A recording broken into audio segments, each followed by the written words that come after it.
All right, welcome everybody to another exciting episode of Under the Dome. I'm your host, Alan Ulrich, here with Sean Williams and Bob Rose. So we have a full house tonight.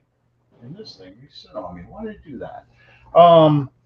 Anyway, a couple weeks before training camp, rookies showed up today. That's always fun. Mhm. Um,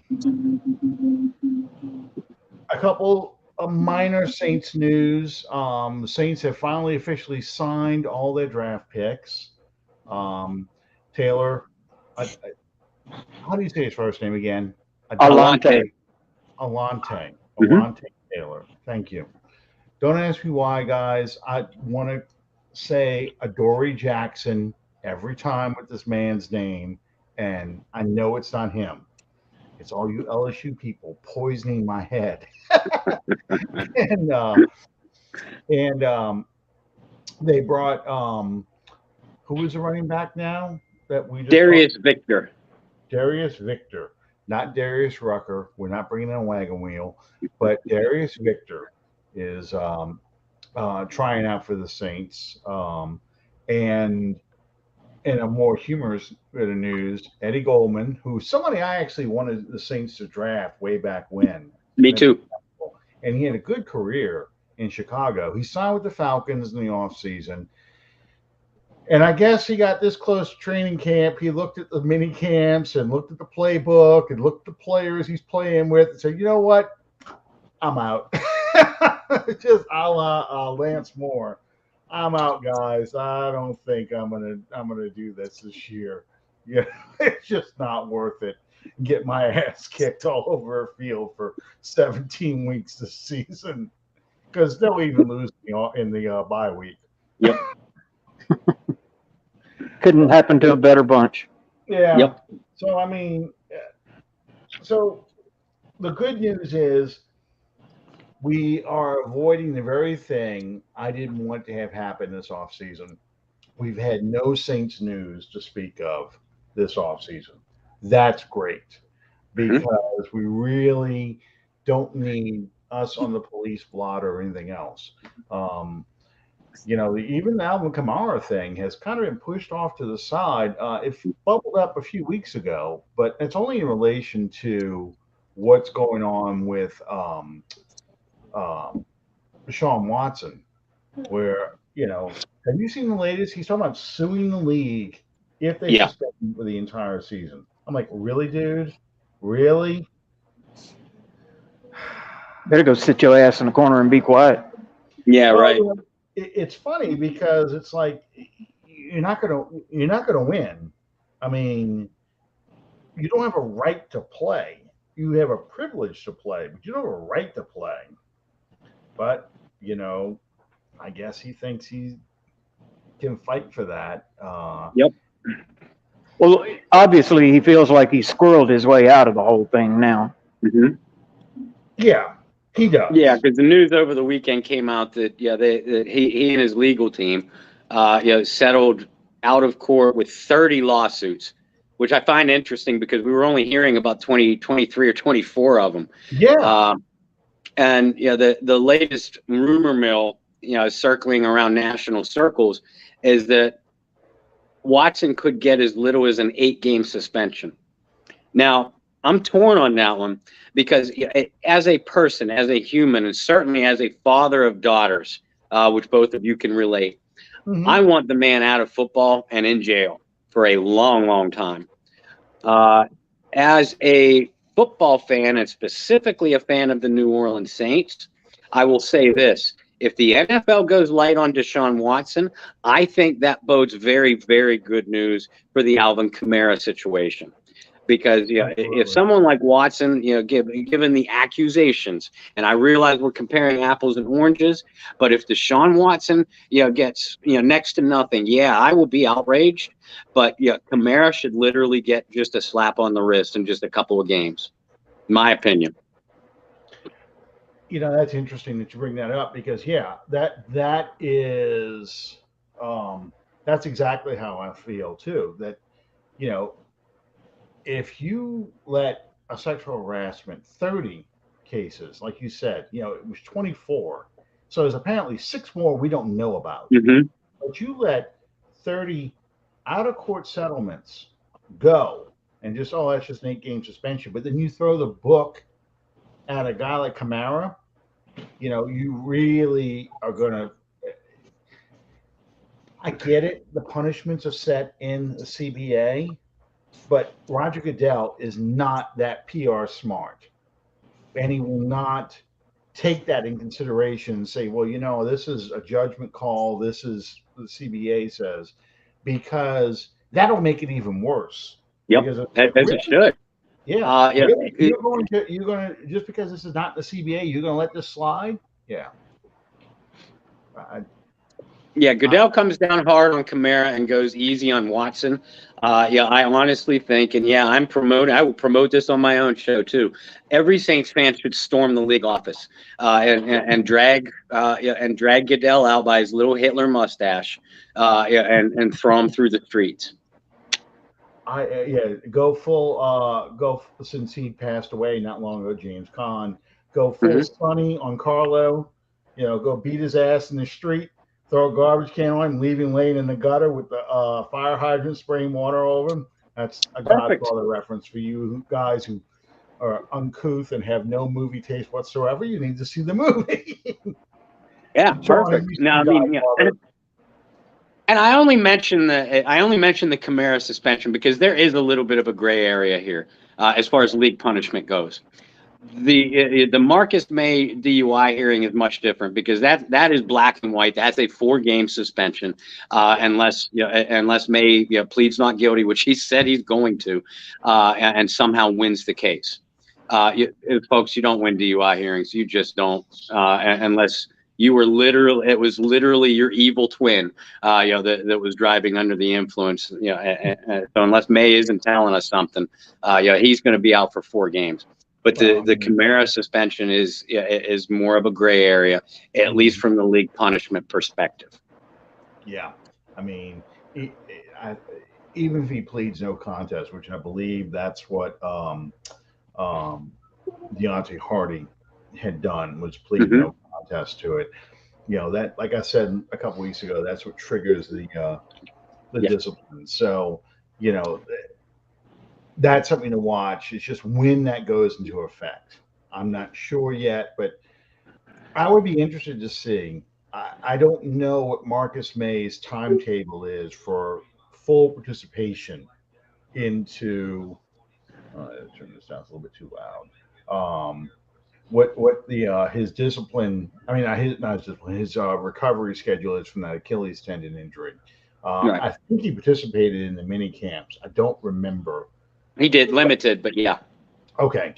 So, if they put him on physically the PUP list, does the suspension kick in while he's on the PUP list? I don't think it does. I think the suspension kicks in after he gets off the PUP list. So, and that's the only reason why I'm bringing that up is we don't know what kind of shape he's going to be in. Is he going to be ready to play week 1 or not? Physically, not whether he's going to be suspended. So, So with all that in mind, Boot Crew Media, and I'm going to give these guys props because I actually like them, but they give you something to talk about. Boot Crew Media put out on Twitter, I think it was Saturday or Sunday, their list for the top 10 most loved Saints of all time. And as always, these kind of lists are subjective, and that's why later on we're going to do our starting lineup, I guess, of our favorite Saints players. And problem I have with the Boot Crew Media is there's so much recency bias to their list. It's like I've only watched football since 2000, so these are the guys that I know. And I'm probably going to have the opposite problem when I give you my list of players because I have an old problem. These are guys I saw as a kid, in high school, and in college. So, they're going to be some of my favorite players, even though they're not the best ever at the position. So let me go through this list real quick, and you guys kind of listen and just tell me who you would put on the list and who you would drop. So number one is Drew Brees, which is kind of a no-brainer. Um, 15 years, won a Super Bowl, set every franchise and NFL record you can imagine. So I can see that. Deuce McAllister at two, Cam Jordan at three, Ricky Jackson at four, Alvin Kamara at five, Marcus Colston at six, Sam Mills at seven, Reggie Bush at eight, Mark Ingram at nine, and Willie Roaf at 10. Who would you say just jumps out at you right now that's not on this list that should be on there? Sean, I'll go with you first. Bob's like chomping at the bit ready to go. The two that we talked about pre-show, obviously, Archie Manning and Steve Gleason. Absolutely. Archie Manning and Steve Gleason. How about you? Yeah, certainly. And listen, I was not a fan of Archie Manning. And I'll leave it at that because I don't want to open that Pandora's box. Anna, I think Pat Swilling should absolutely be on there. He was an extremely popular player. Morton Anderson, and I realize we're talking kicker here, but Saints fans loved him. And I'm not arguing with the talent and popularity of any of the 10 players they listed. Try watching some old film. Try doing a little bit of historical research. First of all, Mark Ingram was absolutely despised by a large portion of Saints fans for his first 5-ish years. I'm not saying it was right, but it was fact. I remember even advocating, you know what? By the way, I put Pierre Thomas on that list too. Saints fans loved him. But when Lance Moore, Lance Moore, when they had that crowded backfield with Pierre and Chris Ivory, Ivory's contract was coming up, and they had to make a decision on whether to re-sign Ingram or not. Ultimately, the front office made the right decision, but I wanted them to trade Ingram or let him walk and re-sign Ivory. I like Mark Ingram. I love what Mark Ingram's work ethic. But my thought process in Ingram's career at that point, I certainly wasn't alone in that faction of Saints fans. But to only include 2 members of the Dome Patrol, Pat Swilling, who by the way should be in the Hall of Fame. I'll die on that hill. Danny Abramowitz is another good one. There's 4 or 5 guys that I can think of. Digging deep for Dave Parks. I knew Calvin John. No, I think Ingram got to be popular once Alvin Kamara was there. Honestly, yeah. I mean, people were kind of turning pro Ingram in 2015, 2016, those years too. Once Ingram got to be 1,000-yard rusher, but yeah, absolutely. In the beginning, people were not fans of Ingram. They thought he was kind of soft, not a very hard runner, not a very decisive runner, ran too upright, all those things. I mean, they liked Chris Ivory because he went after people. He tried to run you over. They like Kerry Robinson a lot for that same reason. Yeah. He went out and hit people, and that's what they wanted Ingram to do. And they thought Ingram just didn't do that. So once Kamara came and you had that chemistry between Ingram and Kamara, that's really what turned fans into, pro Kamara and pro Ingram fans. I'm going to throw out a couple other names that should be on that list that were very popular, when I was a kid and even when I was in college and stuff. Leroy Glover. I mean, people loved Leroy Glover. Yeah. They were really mad when he left. Eric Martin, Dalton Hilliard. That's Will Smith. Very popular guys. Will Smith is a good one too. Yeah. Will Smith, absolutely. Will Smith, especially once he unfortunately was murdered. That just elevated. This is going to sound terrible, and I don't mean this about Will Smith, but this was when I was in college, my political science professor said this. For people like John F. Kennedy, Marilyn Monroe, James Dean, death was a great career move because you become legendary in people's mind because you are unfulfilled potential. Even though a guy like Will Smith did everything he could possibly do as a pro player, he won a Mhm. Super Bowl. He was a great player for the Saints. Um, the fact that he still died at a very young age elevates him in popularity because you don't get to the point where people don't like you anymore. What's the line from the Batman movie, The Dark Knight? Oh, Was you become popular, you become well known enough to become unpopular or something to that mhm. effect? Something like that. Yeah. You become the great city's greatest hero until you become its greatest villain. I Hmm. think it's what the line was, but that's basically what happens to a lot of people. Um, Man, Calvin's digging deep. Ernie Jackson. We're talking about a cornerback from the 70s. I don't know about that one there. Yeah, Ingram got to be popular until Sean benched his ass. You're right. Yeah, Darren Howard, I don't think was very popular. He was a lot like Ronaldo Turnbull. He was very Hmm. standoffish as a player, and fans did just warm up to him. But Joe Horn, should be on that list. Yeah. Absolutely. I mean, Joe Horn was probably the most popular player in the Hazlitt team.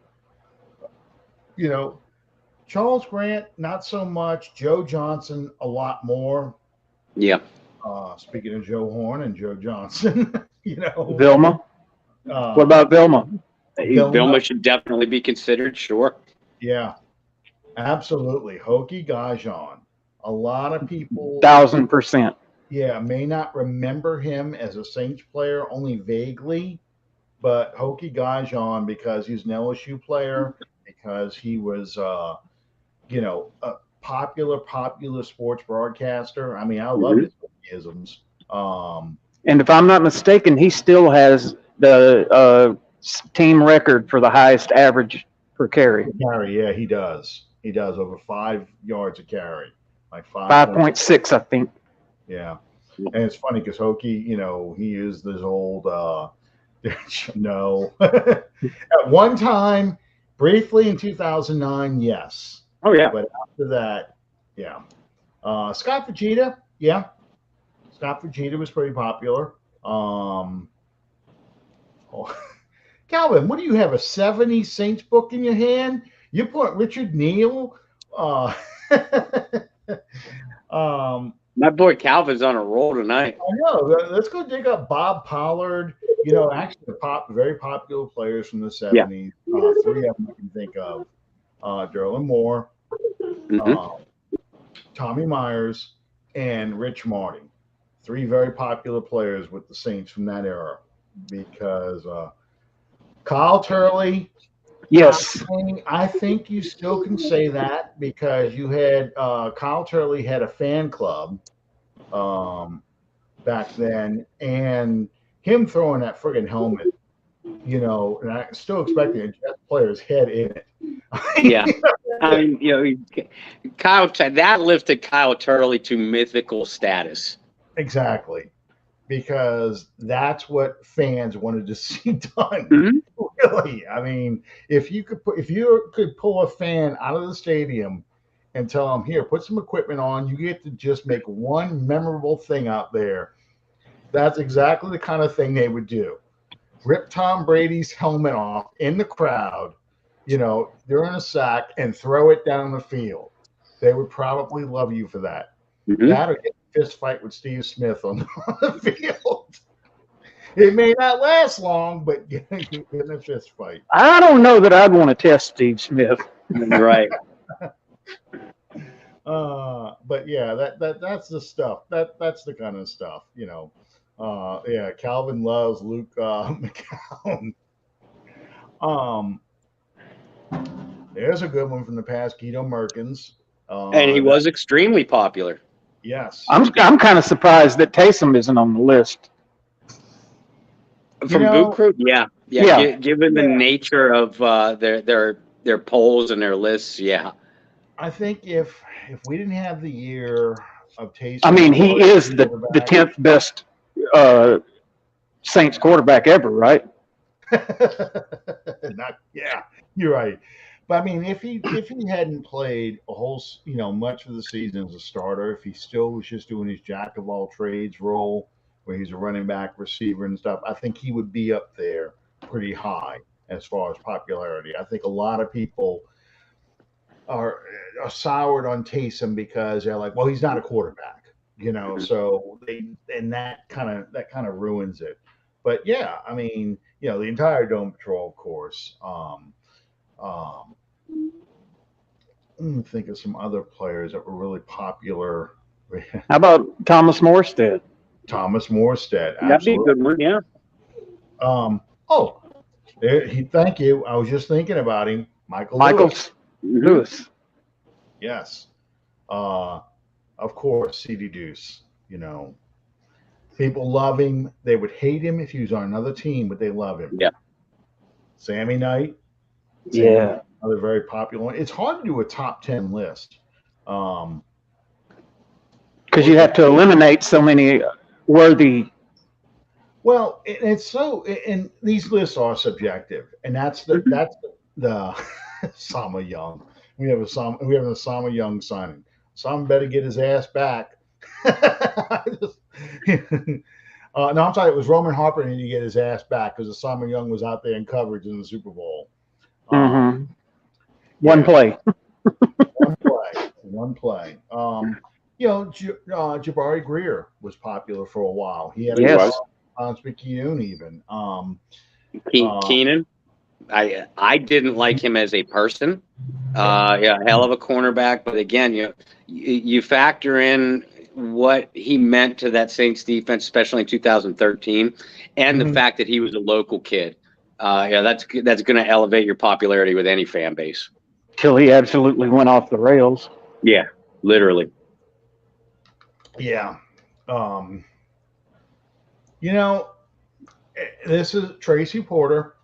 But the thing about Tracy Porter is he's known mainly for two plays, honestly.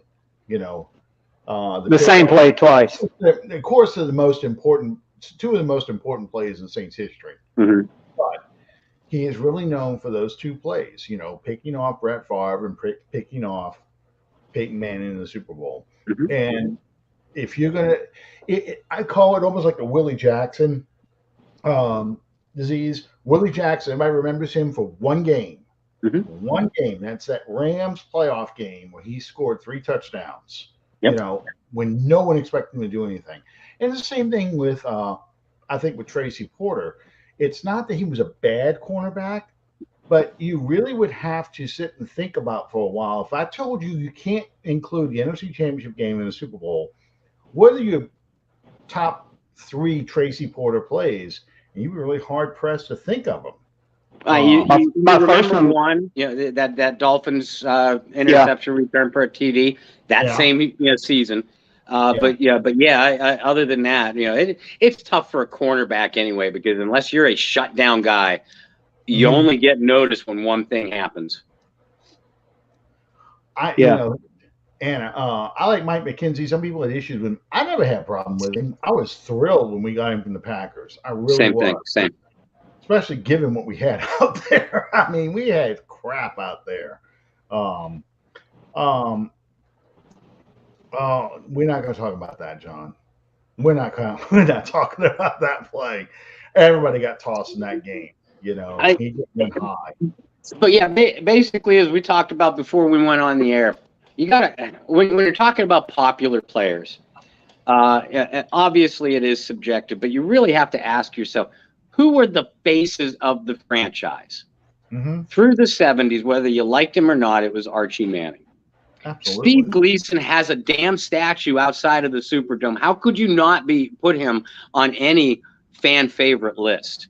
Mhm. Joe Horn was the face of the franchise. Yeah, he superseded Ricky Williams. He superseded his own quarterback, Aaron Brooks. Whether you agree with it or disagree with it, Joe Horn was the face of that franchise from 2000 to 2004, 5, 6. I mean, Joe Horn, how many people do you know, and I get it, when Joe Horn caught a touchdown pass, wanted to stand up and do the dance that Joe Horn was out there doing the same dance when he caught a touchdown pass. Mm-hmm. You love that. You live for that. Um, yeah, Fast Freddy. I like Fast Freddy too. I was really mad because I thought he should get a lot more carries in 1991 than he did, and Yeah. 92. Um, Ironhead. We forgot Ironhead.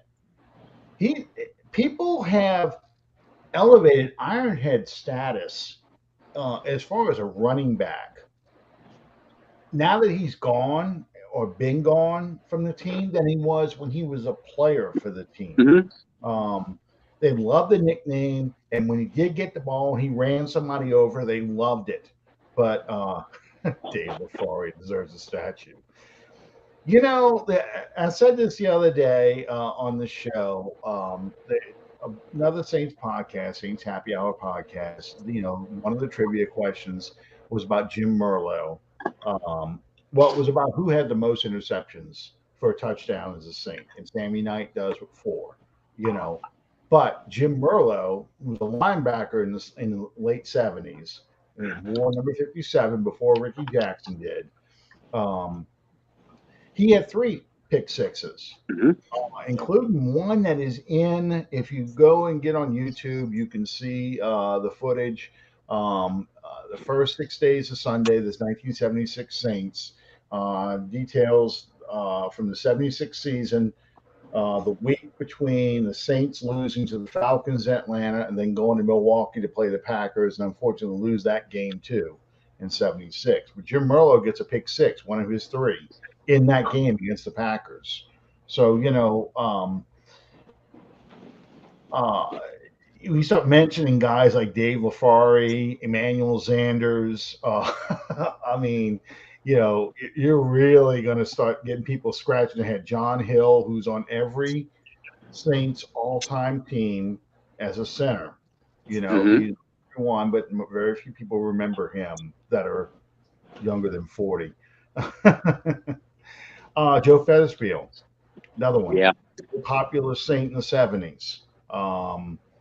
You know, Dave Waymer is a love-hate relationship people have with him. They recognize the fact that he is the Saints' all-time interceptions leader, but they're more pissed off about the plays he didn't make. Mm-hmm. And that's like you said earlier. It's the plays, the cornerback stuff, the life of a corner. Unless you're a shutdown corner, people get mad. Mm-hmm. I can remember when people chanting in the dome, "Hey, hey, ho, ho, Johnny Poe's got to go." I mean, it's just they hated Johnny Poe, and he led the Saints in '83 with 7 interceptions. Yeah. I mean, but they hated Poe because of the plays he didn't make. So yeah, I mean, I'm the same way. I mean, my top 10 list obviously have Archie in it. If I did a list, I probably would have it. Breeze, Archie, um, Joe Horn, Cam Jordan, Deuce, Alvin Kamara, um, and then like all the people at the bottom of the list. I'm sorry, I can't think of anybody who really. I mean, they acknowledge and they like Willie Roaf, but I wouldn't put him as a fan favorite. No. There's not too many Willie Roaf jerseys going around. I'm just thinking about the jerseys I see at the games. Hokey Gajan would be on this list. Danny Abramowitz, like we said, Tracy Port, not Tracy Port, I mean, Steve Gleason, Mm-hmm. Sammy Knight. Those are the guys that I have on this list way ahead of them. Eric Martin, Eric Martin, Dalton Hilliard. That would definitely probably round up my top 10 list.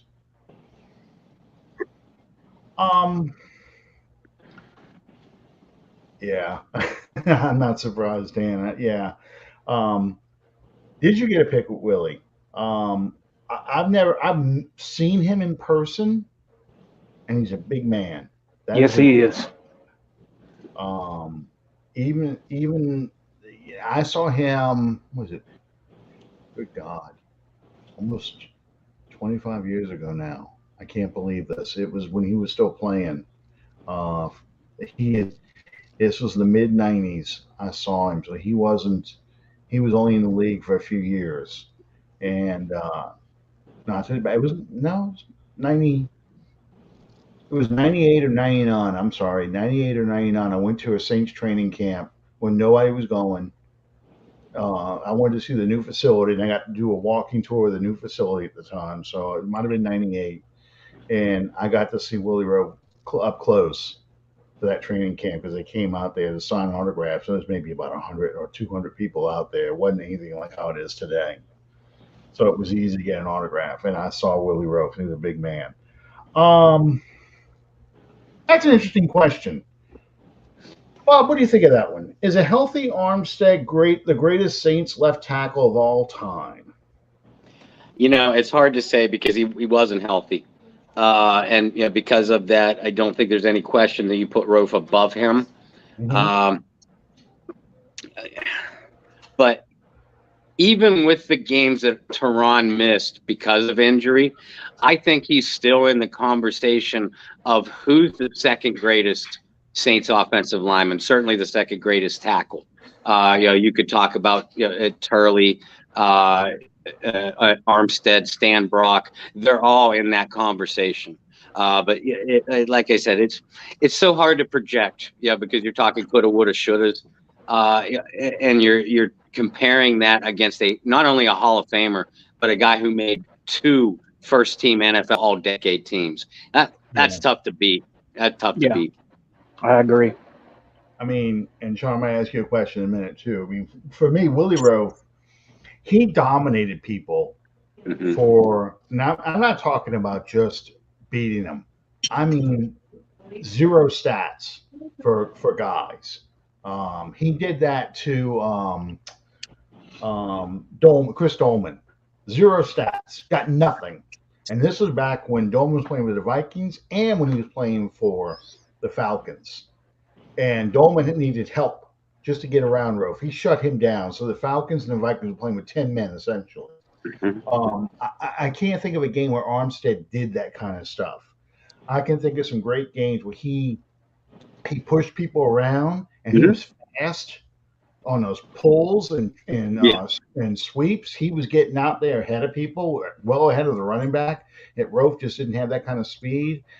But at the same time, I can't think of a game where Armstead got his ass kicked all game, and it seemed every time the Saints played the Falcons and Chuck Smith was lined up against Willie Rofe, Chuck Smith somehow kicked his ass, and it would drive me crazy because I'm like, who in the F is Chuck Smith that he's doing this? How can you do this to this man? So, that was my thing. Fair. That's the only thing that pops out about Willie Rofe. Everything else, I think Willie Rofe just totally dominates the conversation. Just that one guy, Chuck Smith, always gave him trouble and it was the damn Falcons of all teams. It was part of the reason why there was many reasons, but it's part of the reason why the Falcons had a 10-game winning streak on us from 95 to 2000. The other reasons were the fact that for 3 of those years, Mike Ditka was the head coach, but that's beside the point. But yeah. So with that in mind, let's go to our, like our all-time Saints list. Who would you put down? And I'll start with you, Sean, since you got your notes and your homework all done in your head because you forgot your notes at home. But your notes for your all-time Saints team. Let's just start with the offense. Who would you put on your all-time offense? Well, first of all, as Bob alluded to earlier, quarterback's a no-brainer. Okay. There's only one choice there. But running backs would be I would have 3. I would have Hokie, Pierre, and Alvin. Wide receivers, I would have 5. Quinn Early, Marcus Colston, Lance Moore, Torrance Small. Is that 4 or 5? I lost 4. track. I think it was 4. 4, yeah. Early, Lance, Colston, Torrance is who I heard. So 4. Yeah. Okay. The last one would be Eric Martin. Okay. Interesting. All right. How about your tight ends? Hobie Brenner. Okay.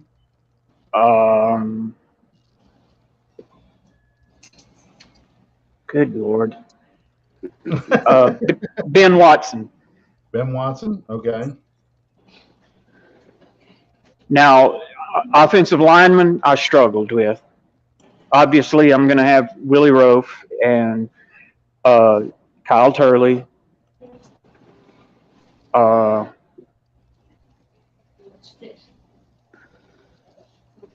trying to remember what I had written down. That's okay. Streif and his partner in crime for all those years. I forget his name. Oh, damn it. 67. Streif was 67. Yeah, Streif and Evans. Streif and Yeah, Jari Evans. Jari Evans, yeah. Yeah. Center. You know, I think I might actually pick Eric McCoy. Eric McCoy? Yeah. Interesting. Okay. All right.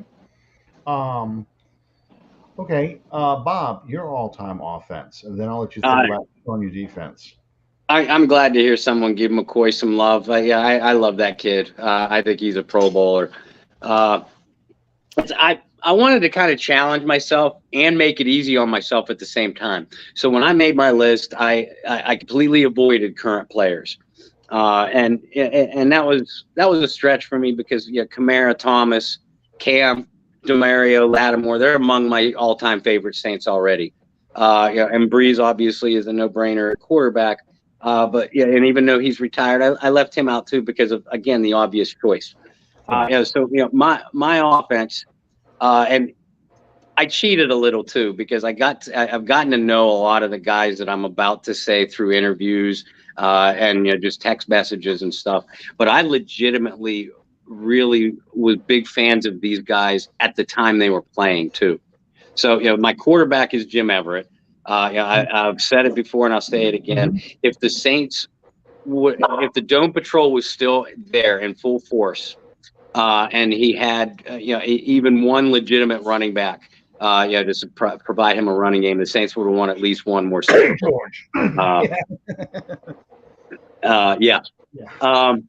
My running backs, Pierre Thomas, Chuck Meyer, and again, these are favorites. Pierre Thomas and Chuck Muncie. And Brian Milne, I love you, but I had to go Lorenzo Neal at fullback. That's who I want leading my way. Wide receivers, Quinn Early. And again, I know he's an under the radar guy, even was at the time, but he was just such a good receiver.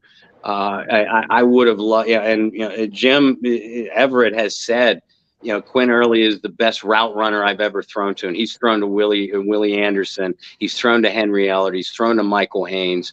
Quinn Early is the best route runner that Everett has ever thrown to. His words.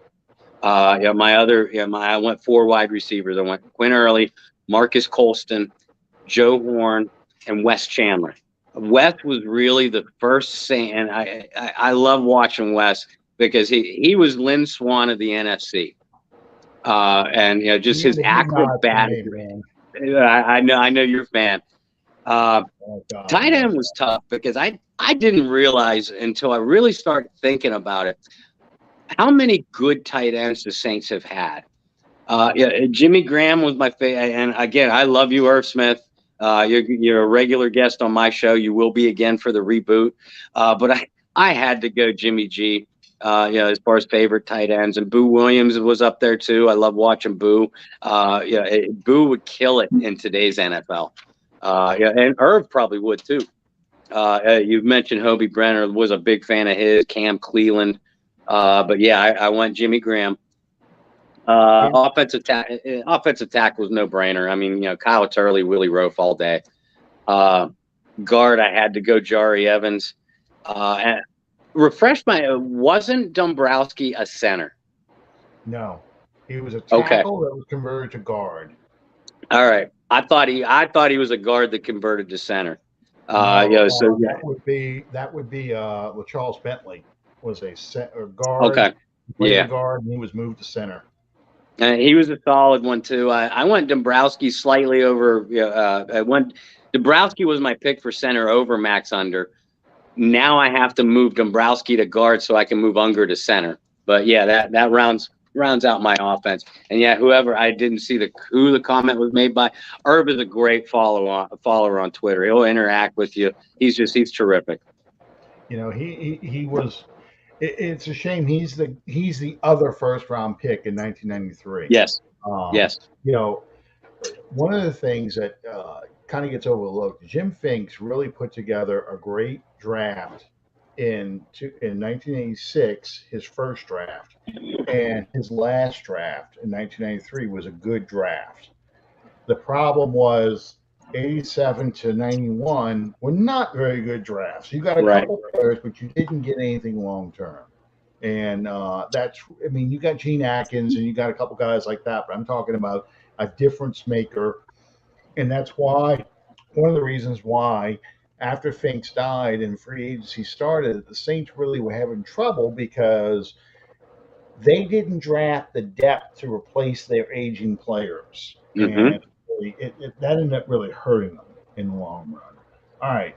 So my top 10 list, and I'm kind of going with you. I'm going to avoid the players who are playing now and the recency bias that I would have towards a lot of these guys that are still playing. So my quarterback is going to be Archie. Okay. I think Archie would thrive in today's game, being a guy who's mobile and has a good passing arm. I think he would really do well in today's football. It's a shame that John Meekum ruined the man. He really did. Oh, look at that. Retweeted the Bayou Blitz Twitter. He liked it. Good deal. Look at this. Here we go. I gotta show Calvin stuff here. Joe Morgan. Oh my God. Kurt Schumacher. Sit your ass down, Calvin. That's a sit your ass down response. Yeah, but I got to show you all this picture. I don't know if you can see it or not. Let's see. Oh, okay. You see this kid? This kid in 1979. This is playing playground football. Look at that jersey number, 42. There's a reason why I wore 42, because that was Chuck Muncie's number. So in 1979, I'm playing playground football, and I got my number 42 on. This is Thanksgiving Day. Actually, this is probably 1978 if I think about it now. But regardless, Thanksgiving Day, I'm wearing my Chuck Muncie jersey because, of course, there were no jerseys back then. You got something from Sears Roebuck, and that was it. So I got Chuck Muncie on. So Chuck Muncie will be my starting running back. Probably, I will argue to my deathbed, he was the most talented running back this team has ever had. I'll agree with that. I mean, you're talking about a guy who had Alvin Kamara's speed and balance with George Rogers and Deuce McAllister's power.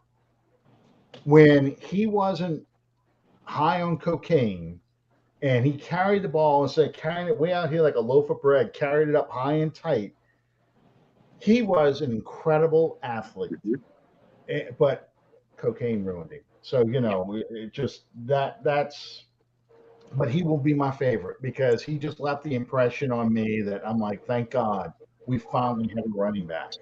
I mean, he was the first Saints 1,000-yard rusher. I mean, if you to watch the Saints in the 70s and run the football was a lesson in futility. It really was. A bad offensive line and just no talent running backs. And then I'm going to put Tony Galbraith. I'm going to do the Thunder and Lightning thing. So I'm putting a lot of the Saints together. So Tony Galbraith.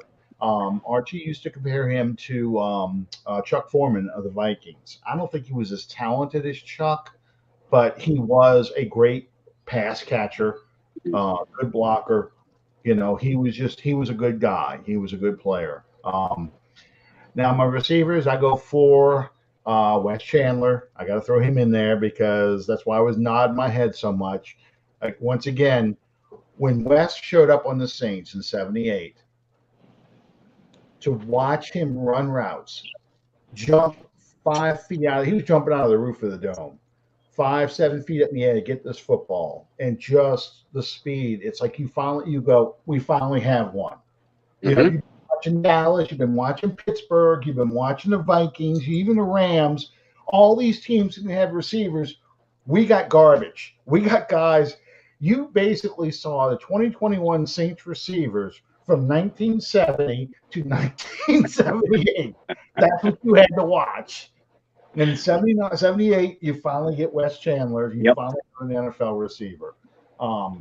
The Saints made Air Coryell, by the way, by trading Wes and Chuck Muncie within about 6 months period of time to San Diego. It was a year. They traded Chuck Muncie after week 4 of 1980, and they traded Wes Chandler about that same time in 1981 because Bum wanted his famous quote was he wanted guys that were tough on grit and low on hooey. Basically, he wanted receivers who were going to run around and block, and Wes Chandler would sulk if he didn't get the ball early in the ball game. But yeah, he was incredible. But yeah, George Rogers, that's a tough one because George Rogers would be right up there as one of my favorite running backs too, just like Dalton Higgins.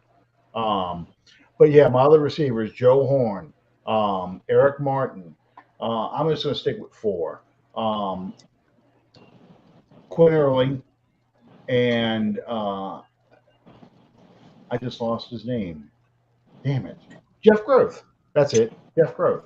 I'm going to throw Jeff in there only because Jeff's one of those underrated receivers. And if you watch the old 80s, Bum Phillips teams, Jeff Groth, he kept comparing him to Fred Biletnikoff. Now, he wasn't nearly as talented as Biletnikoff, but Jeff Groth was that guy on third down when you were looking for a pass and you needed a play. Jeff Groth caught it. He was not fast. He just was a great possession receiver. So I'm going to throw him in there. Just so I love Ike Harris too, but I'm going to leave Ike Harris out of this one. Why doesn't anyone Don Herman? Didn't I just say, for 70 to 78, it was like watching the 2021 Saints receiving core. Don Herman, come on, man. No, Tommy Lee Lewis. No. And then my tight ends, Jimmy Graham's going to be my number 1 guy. 15 friggin' touchdowns in the season. You find me another Saint with 50. I see you shaking your head, Sean. You find me a tight end or any Saints receiver with 15 friggin' TDs in a season. You can't find one. Nope. And then I'm going to do Henry Childs, and I'm going to do Hobie Brenner. Wesley Walls will be right there on the edge. The thing that pissed me off about Wesley Walls is the same thing that pissed me off about when we let Quinn Early walk. You took away Everett's best targets by doing that. And Irv, you're a great player, but we needed you and Wesley. We need the 2 tight ends. Yeah. Because that's what this offense was built around. That's what Carl Smith ran. If you think about Hobie Brenner and John Tice, it was the same thing. except you have better receivers. No. If I was putting together players that I hate or piss me off, Jared Cook would be on that list. That's not the Yeah. list we're putting together here. And by the way, I did that at the same time I was making up my favorites. I also did, just for the hell of it, because it made me angry. Writing the guys that I liked, I suddenly got angry because names like Jared Cook, Jarvis Bird, Trashquan Smith, C.J. Spiller, they all started running through my head automatically. I gotta get it on paper. Yeah, to Sucky Jones. You know what I mean? You just put Junior Galette. Just for linebackers, you just write Hazlitt's linebackers. You don't even have to separate them all. Just put them all there. Hazlitt's linebackers plus David Hawthorne. If we did an all-time hate team, that would be a good one. I mean, I could put that list together too. That's not hard to do. No, I did it. I did it in a second. I did that easier than I found out. Then I figured out my my favorite players. The all hate team. Yeah, we should do an all hate team. Oh my God. I'm for it. That would be fun. I don't know who would top my quarterbacks on all hate list. I'd have to get somebody who actually started. Heath Schuler. I get Schuler, but the fact that Ditka insisted on having, as I wrote it at the time, with Canal Street Chronicles, I always refer to them as the Billy Joe horrors. I'm gonna go Ditka, full Ditka at quarterback. I'm gonna go the three-headed monster of Schuler, the Billy Joe horrors. My English professor, he was actually a good friend of mine at UL. He used to refer to Dave Wilson as the Antichrist. Fair. He said Dave Wilson would have him in such a rage when he was out there playing that he just said, I can't deal with him. And I said, well, his name is Dr. Thibodeau, David Thibodeau. I said, David, well, what about in '87 when Dave Wilson, basically saved that game against the Bengals? Bobby Abel gets knocked out. He leads the comeback and they win that game, keep the winning streak going. He says, that's how he gets you. That's how Satan gets you. He sucks you in with something good. Yep. Evil incarnate comes in right behind that. David Thibodeau, my wife loved him too. He was a great, great professor.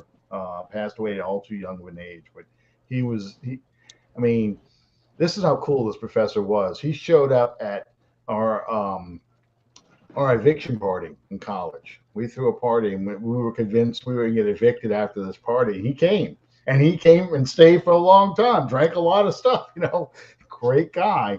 David Thibodeau was a good man. Okay, real quick, my offensive line, because I don't want to go too long tonight because I know you're tired too, Bob.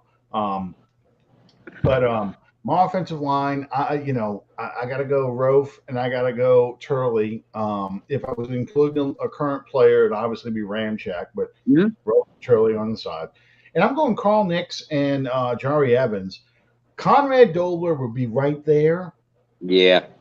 I'm going with longevity with there. And Dombrowski, I liked him a lot.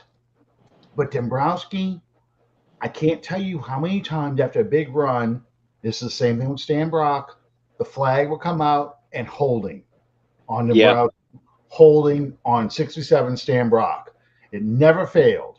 And I was like, you're calling those on purpose. The keep it close call. That's where the keep it close thing came to my head was in those days. But man, Carl Nix and Jari Evans would just murder people back then.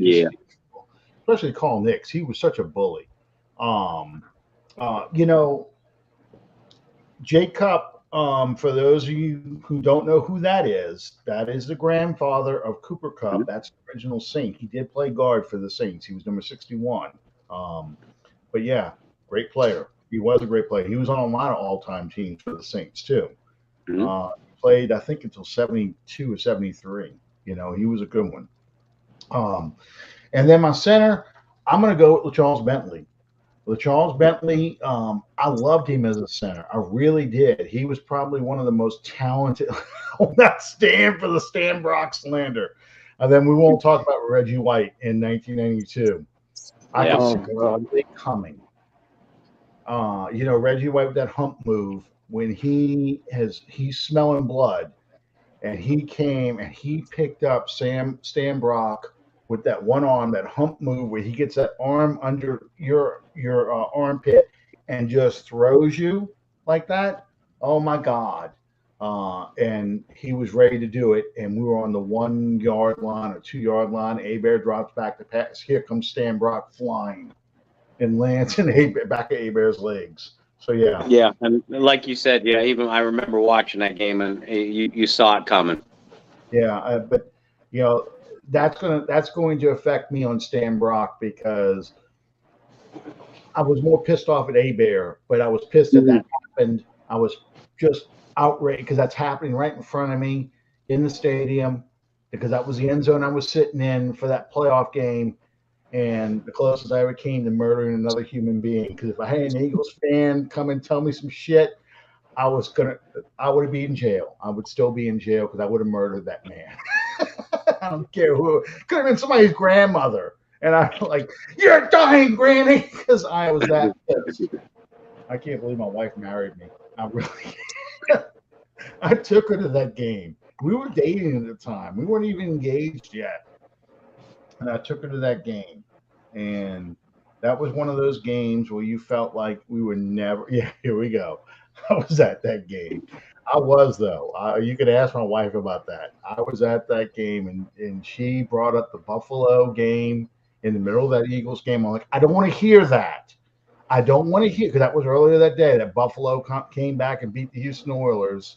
I said, I don't want to hear that. We have to win a playoff game. Mm-hmm. This is our best team. This is our last chance. We got to win this game. And sure enough, we lost it. So one of the many, many, many heartbreaks you get as a Saints fan. That's why to this day, I mean, the Saints could be up 40 points. I'm like, that's not enough. We got to keep we'll find a way to lose. Don't take your foot off the gas. Okay, so that's my offense. How about your defense, Sean? Who would you have in your defense? Will Smith.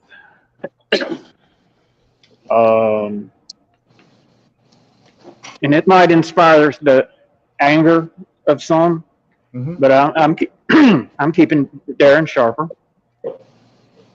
Okay. DeMario Smith, John Billman, Pat Swilling, and Ricky Jackson.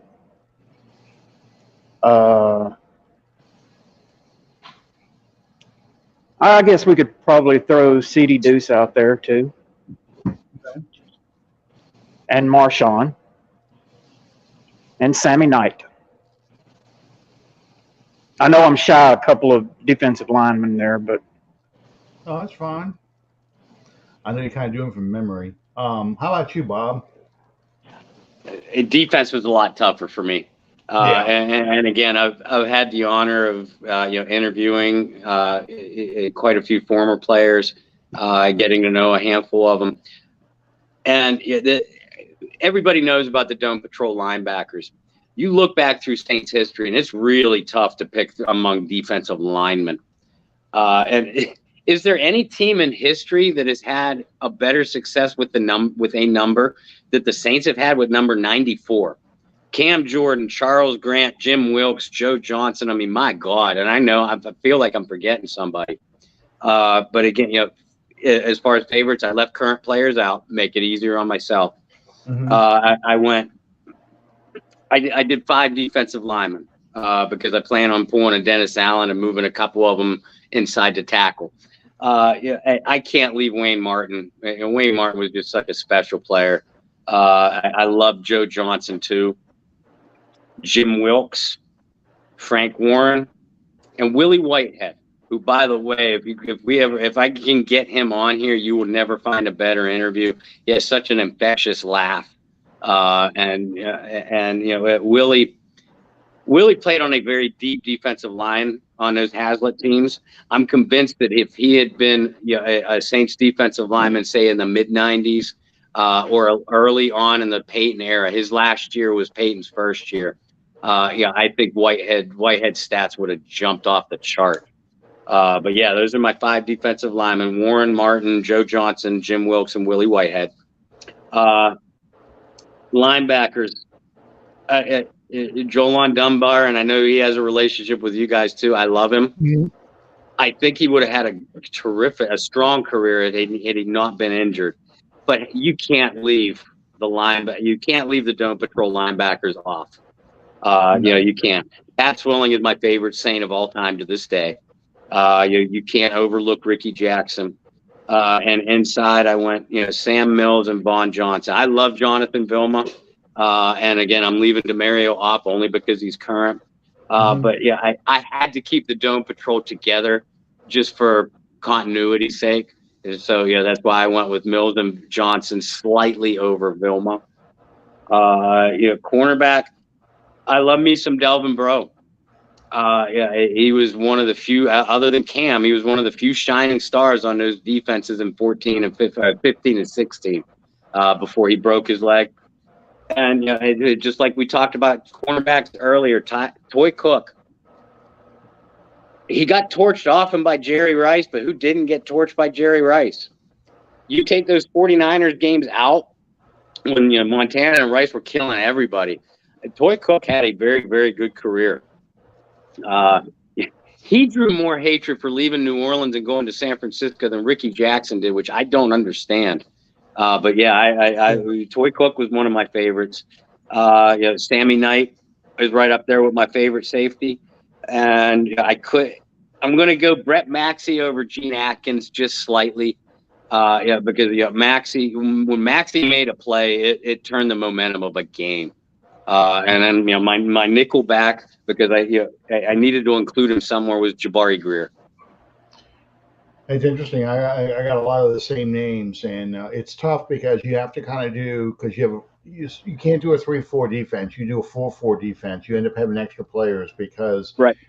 The Saints. This is a trivia question. What position of the Saints drafted the most on this? In their franchise history, it's defensive line.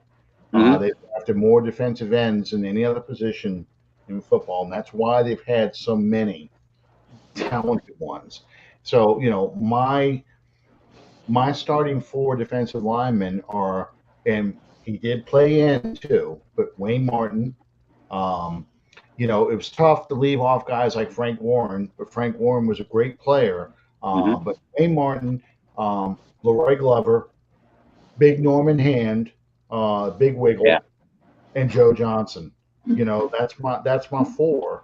And Jim Wilkes is right behind him, and probably my other guy is Jumpy Geathers. That's a good one too. Geathers had the human forklift move, where when he decided, he would tell the players too. This is what was funny about Jumpy. He would tell the guys, "I'm getting the fumble in this play," and that was his specialty, is recovering fumbles. He was a big man, but he would say, "I'm getting a fumble in this play, and I'm gonna get it right out of the quarterback." And it'd be a 3rd down play, and he'd get those arms and get it under the center, lift the guy up off the ground. That's why they call it the forklift move. Lift him up off the ground and carry him into the quarterback and throw him in the quarterback. And as he's doing, he's swiping at the ball with those long arms of his, and he'd get the fumble. He would recover the fumble. And unfortunately, his final play as a Saint is the 1989 Saints-Eagles game on Monday Night Football, a John Forte game. He blows his knee out, actually recovering on a play. He was trying to recover the fumble, and then he went to the Redskins the following year because the Saints had drafted Wayne Martin to take his place in the 1st round. So, that's the sad part about the Jumpy Geathers thing. But I loved Jumpy when he was with the Saints. I really, really did. And I liked him when he was with the Redskins. I wasn't too happy when he went to the Falcons, right, towards the end of his career. Dome Patrol linebackers, I mean, you can't break the set. They were like puzzle pieces. They fit together. And I'm just like you. Leroy Glover and Pat Swilling both were Defensive Players of the Year. Both had 17 sacks in a single season, and they were both my favorite players on defense, across regardless of position. My favorite two players. I love Pat Swilling. I really, really did. My brother was more of a Vaughn Johnson fan. I can see why. Yeah. Vaughn Johnson, he tried to. I don't want to say he tried to hurt you. That's not accurate. But he wanted you to remember him and think twice about going in his direction. He laid the wood. And like Jim Morris said, if you took those four guys, you said pick the linebacker in that group. Vaughn Johnson was the one like a linebacker. He was built for those big pads that he used to wear that I love so much. And Ricky Jackson, no thigh pads, no knee pads. Didn't tape his ankles, refused to tape his ankles. Never got hurt. Ran his car into the back of a tow truck, a flatbed tow truck too. He had a Corvette, speeding, ran it into the back. If he didn't duck, it would have beheaded him. Just speed. And all it did was it broke his cheekbone. Most guys out 6 weeks, 8 weeks, most of the season. Ricky missed one game. Came back with the cage face mask that everyone remembers. And that's the face mask he wore for the rest of his career. Yep. Most intimidating face mask in NFL history. I'm telling you, man. And I can remember in high school, my best friend in high school, Adam, and I would talk about the Saints games on Monday. And he remembered Ricky Jackson, his first training camp. And this is a silly story. Don't ask me why it sticks with me. But they go and put the tray of food out. And this is when the Saints used to have training camp at Vero Beach in Florida. They put the tray of food out. And everybody scoops up their food and stuff and puts it in a plate. And Ricky comes up, and they got one piece left of whatever it is they were eating. And Ricky wouldn't eat it. He says, bring out a new tray. I'm like, well, why? What's wrong with this one? He's like, that's for losers. Losers take what's left. Winners take it from the start. And that was, like I said, that stuck in my head. That was Ricky. That's how Ricky felt. He was a winner, and he was going to change the culture of the Saints. And when Ricky showed up, the Saints defense went from a joke to one of the best in the NFC, and of course, one of the best in Saints history. 4-time Pro Bowler before the rest of even got there. He'd already been to 4 Pro Bowls. Just amazing man. If he would have been in New York and we had Lawrence Taylor, everybody would be talking about RJ, not LT. Yeah. That's not a knock on Lawrence Taylor. It's just the advantage of playing for a winner in a larger market. Here's and I'm sorry to interrupt you. Go ahead. Someone posted a picture of Chuck Muncie in one of the old NFL groups. I think it was either Muncie or Rogers. And I commented on it, and and one of the younger fans who does know his Saints history, he's like, oh yeah, could you just? Oh no, it was a picture of Chuck Muncie in a Charger uniform, and I bemoaned the fact that the Saints gave him away. And the kid commented, he goes, could you imagine him and George Rogers in the same backfield? Because Rogers was the first overall pick in 81. I'm not telling you guys anything you don't already know. And I commented back. I respected the comment, but I said if Chuck Muncie would have kept clean, there would have been no George Rogers. Yeah. And the number 2 pick in the NFL draft in 1981 was some guy named Lawrence Taylor. So with the Saints, if the Saints would have had the first pick, you would have thought that it would have went for Taylor. And then their first pick in the second round was the Saints, Ricky Jackson. So just imagine you still have a clean Chuck Muncie, and you have bookend line. Now there would have never been a Pat Swilling in that instance, but imagine Ricky Jackson and Lawrence Taylor as bookends if you're Joe Montana and those San Francisco 49ers. History might have been a little different. Absolutely.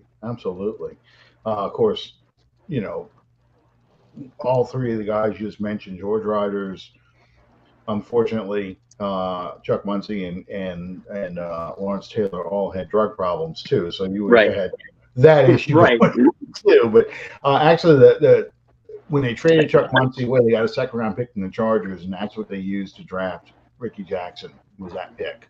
Was it? Yeah, they got Not my mistake. Russell Gary first. But if you don't have that extra second round pick, you probably take Ricky Jackson instead of Russell Gary right there. So yeah.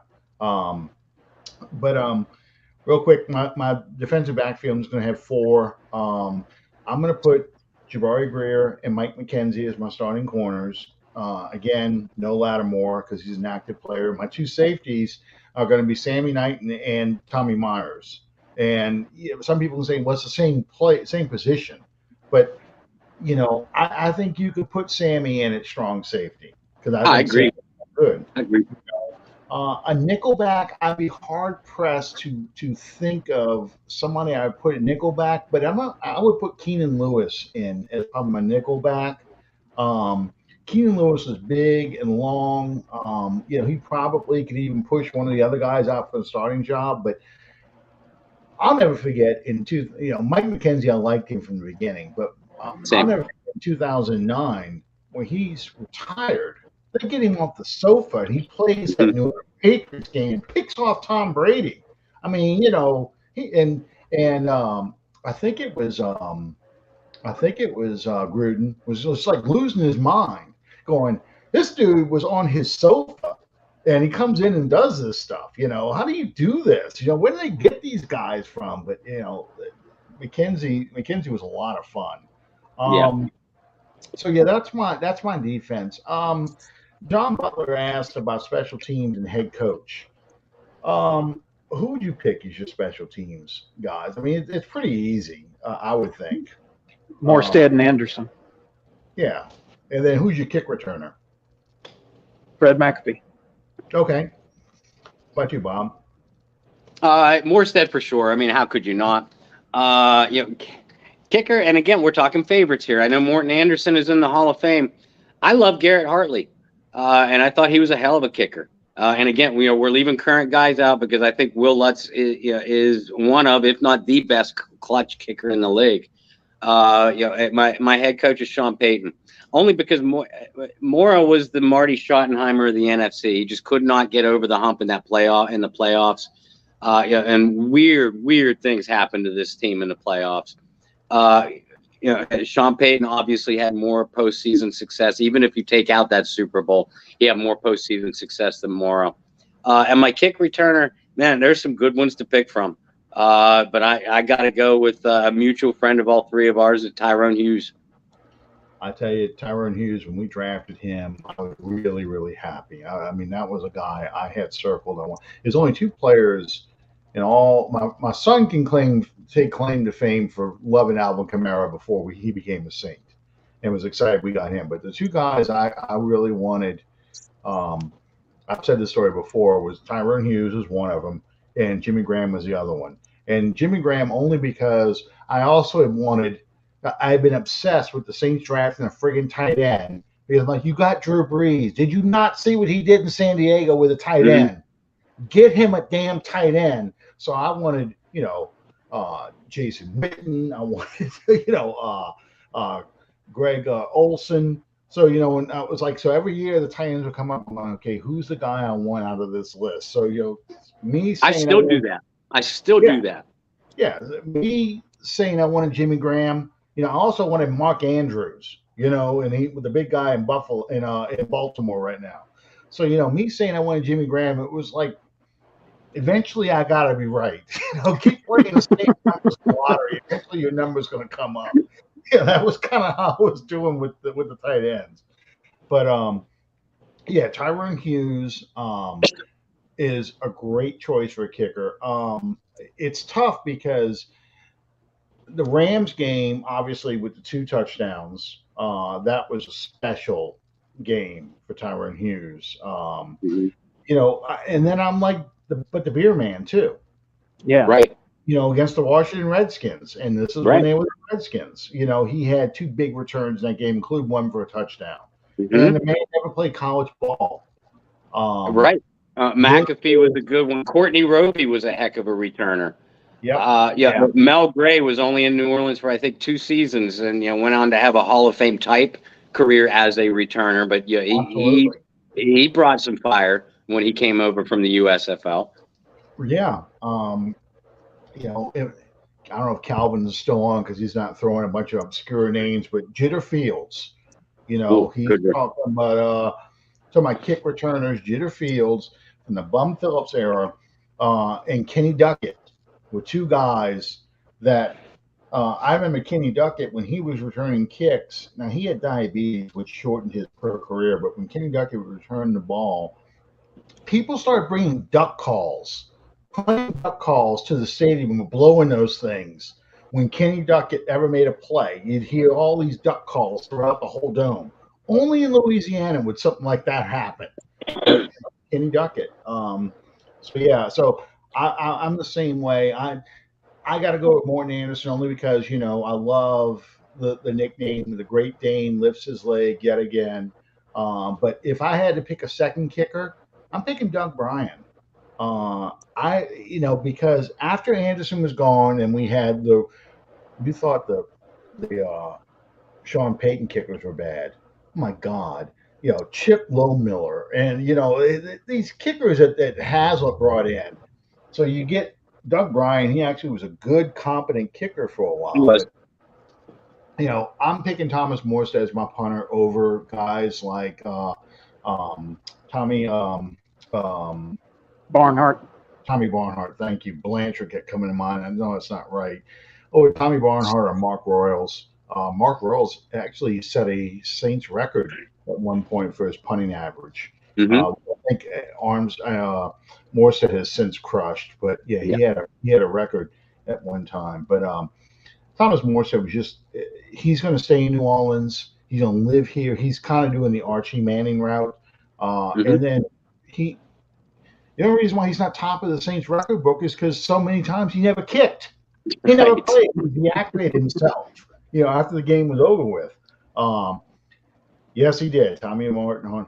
Kevin Hauser, if I want to buy illegal or fake Hollywood credits, I'd get Kevin Hauser. Long snapper, I'm not that good. I'm gonna pick a long snapper, but so that's gonna be my choices. I'm probably putting the beer man over Tyrone Hughes, although I love Tyrone Hughes just to be different. Who's your coach? Me? Yeah. Is it Peyton? Peyton. Okay. All the way. How about you, Bob? Is it Peyton? Oh yeah, it's Peyton, and I love Jim Mora. That era is when I really, really became a Saints fan. Because I'd liked them growing up when I was able to see them. But Peyton is on another level for me. Peyton is my favorite coach in any sport of all time. Mine too. I mean, my thing about Peyton was, and this is, somebody mentioned Carl Smith earlier, but my thing about Peyton was not afraid to go for it on fourth down. He was not afraid to call the big play when everyone expected him to, go for the points. And sometimes it backfired, but I can never see any other Saints coach doing the ambush play. I mean, that's what I like about Peyton. He played fast and loose, and he was aggressive, and I loved him for it. I've been waiting my whole life for a Saints coach to be aggressive. Do you realize that Bum Phillips kicks a field goal in that 83 game against the Rams? We're now up by 5 instead of 2. And Lansford can't kick that field goal. But he played it safe. He played the odds. He thought his defense could hold them until the end of the game. And that was the one drive the Rams got. And that's how the Saints ended up 8-8 instead of 9-7 in the playoffs in 1983. And then Jim Moore was the same way. Jim Moore played the percentages. He was not aggressive. And I think that cost him in some of these playoff games that he was not aggressive enough. Not counting the Vikings games. That's why I'm picking Peyton as well. I mean, that's a big shadow on this team. So, John asks, Bayou Blitzes tomorrow night, Smoky Man? Yes, indeed, sir. Brendan Boylan and I are starting our Bayou Blitz reboot, show number 1, with our guest as Jordy Hultberg from 103.7 and 104.1 The Game. You guys can listen to it down there. Up here you have to stream it, but I had to go to Jordy for my initial guest. He has been so instrumental, to building me up. I'm a guest on his show every Tuesday. But Brendan and I are kicking off the Bayou Blitz reboot. You can watch it through Facebook Live on any number of groups. Obviously, the Bayou Blitz group first and foremost, Twitter or YouTube, and we'll do. Sorry, I got tongue twisted. Kicks off at 8 p.m. Central Time, 9 p.m. Eastern Time, and we're going to do it every Wednesday night. Real quick, Bob, isn't Jordy Hultberg, wasn't he a LSU sideline reporter? I think early in his career, yeah. I know he was a guard on those early '80s Dale Brown LSU basketball teams. That might be why I'm thinking of him. I'm trying to remember. There was a guy who was a sideline reporter for LSU, and this is back in the Jim Hawthorne days. And I thought it was Holberg, but I'm probably thinking of somebody else. Shortly after, because I think Jordy hurt his knee, which basically short circuited any shot he had for an NBA or even a CBA career. So he went right into reporting after that. And I obviously don't have his bio in front of me. I do think he was an LSU reporter.